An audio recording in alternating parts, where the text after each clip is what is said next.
Novaliches Plaza? Oo, hindi ka nga nagkakamali. Ito na nga ang bagong Novaliches Plaza ngayon. Renovate at pinaganda.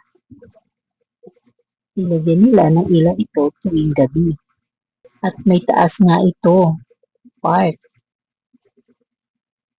Marami nga dito ang nagre-relax, tumatambay, o kaya naglalaro. May mga couple din na nag-date dito. At makikita mo nga sa harap nito ang monumento ng ama ng Katipunan na si God Andres Bonifacio. At ang ilalim nga pala nito ng parke ay isang malawak na hallway kung saan pwedeng magdaos ng venue, mag-practice ang mga estudyante o kaya naman mag-zumba. Ito rin pala ang nagsisilbing waiting area ng mga pasahero na gusto ng libreng sakay. Ito nga, paakyat na kami nito at sobrang init nga ng mga oras na ito. Ganito nga ang itsura nito mula sa taas.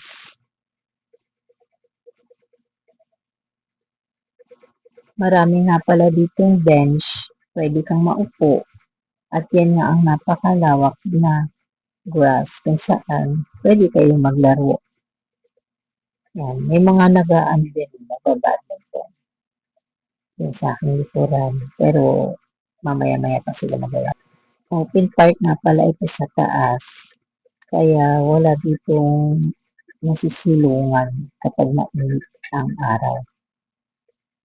Yan. Kaya itayin nyo na hindi mainit ang araw na kayo bumisita rito.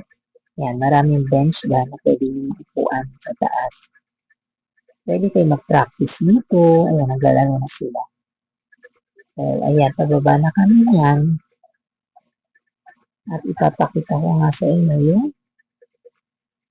bench dito. At saka ito nga pala, may mga dito, mga nagawa ng ating mga bayan. Yan, hindi lang si Andres Bonifacio. Tingnan nyo na lang.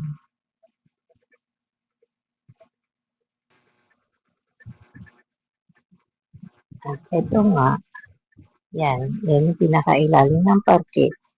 Yan, may nagdadaos ngayon dyan. Hindi kami nagtagal sa panood nun. Kasi dumaan lang talaga kami.